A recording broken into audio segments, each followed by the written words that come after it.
आपल्या हिंदू धर्माचं खऱ्या अर्थाने गेल्या हजारो वर्षांपासून ग्राउंड लेवलला, म्हणजेच जेव्हा युद्ध होतं ना, तेव्हा जे पहिल्या रांगेमध्ये उभे असतात ना युद्ध करण्यासाठी, त्याच्यामध्ये कोणकोणती लोक होती माहितीये? कैकाडी, वडार, शिकलकार, कोची कोरवी, वाल्मिकी, वैदू, डोंबारी आणि मेहतर. आणि हा सर्व समाज यांनी आतापर्यंत स्वतःच्या छाताडावरती तलवारींचे वार सहन केले. आणि हा समाज आजच्या काळामध्ये युद्ध तर काही राहिले नाहीयेत, पण या समाजाचं पूर्वीपासून हजारो वर्षांपासून उत्पन्नाचं साधन म्हणजेच वराह पालन. आणि पारंपरिक दृष्ट्या हे लोक वराह पालनचा व्यवसाय करतात. कष्टकरी समाज आहे. पण आपल्याला माहिती असेल गेल्या 100-200 वर्षांपासून जे यांत्रिकीकरण झालं, मशीन्स ज्या आल्या, त्याच्यामुळे लेबर फोर्स यांचे जॉब्स गेले. आता AI चा जमाना आहे आणि ही टेक्नॉलॉजी जशी जशी वाढत चालली आहे तसं जसं शारीरिक कष्टकरी लोकांचं काम, रोजगार कमी होत चाललाय. आणि रोजगार कमी झाला की काही प्रमाणात गुन्हेगारी सुद्धा वाढू शकते. पण ह्या समाजाला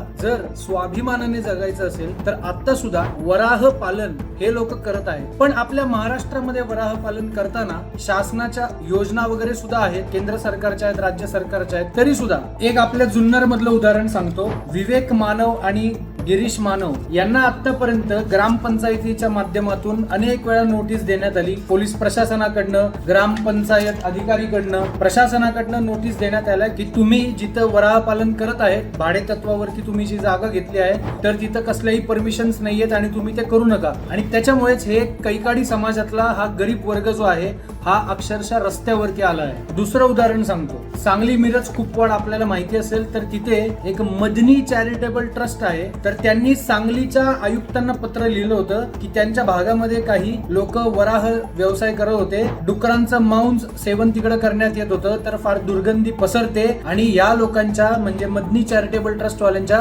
धार्मिक भावना सुद्धा दुखावल्या गेल्या. म्हणजे विचार करा, आपला जो समाज पारंपरिकरित्या गेल्या हजारो वर्षांपासून व्यवसाय करतोय, याच्यामुळे यांच्या भावना दुखावल्या गेल्या. याचं तिसरं उदाहरण म्हणजे अहिल्यानगर महानगरपालिकेमध्ये या गरीब समाजाची कमीत कमी 60-70 वराह महानगरपालिकेच्या आरोग्य विभागाने उचलून नेलं आणि कारण सांगितलं की हे प्राणी उपद्रवी आहेत, भटके आहेत आणि त्यांचा त्रास होतोय. आणि त्याच्यानंतर सकल हिंदू समाज आणि दमदार आमदार संग्राम भैया जगताप यांच्या माध्यमातून एक आंदोलन झालं. त्याच्यानंतर महानगरपालिकेने आश्वासन दिलं की या सगळ्या प्राण्यांना परत देण्यात येईल. पण आता 3 महिने झाले, अजून सुद्धा त्याच्यापैकी एक सुद्धा वराह परत देण्यात आलेला नाही.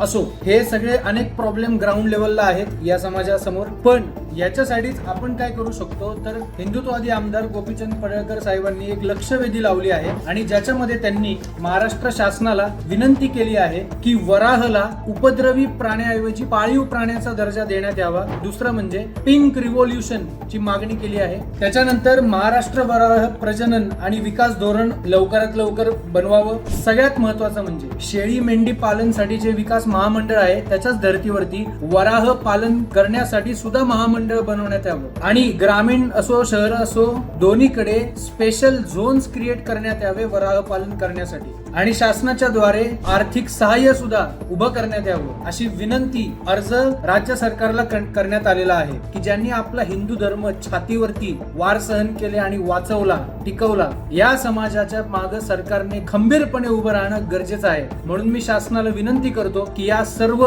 विनंतींवरती आपण विचार करावा आणि लवकरात लवकर अंमलबजावणी करावी. जय भीम, जय शिवराय, जय श्रीराम.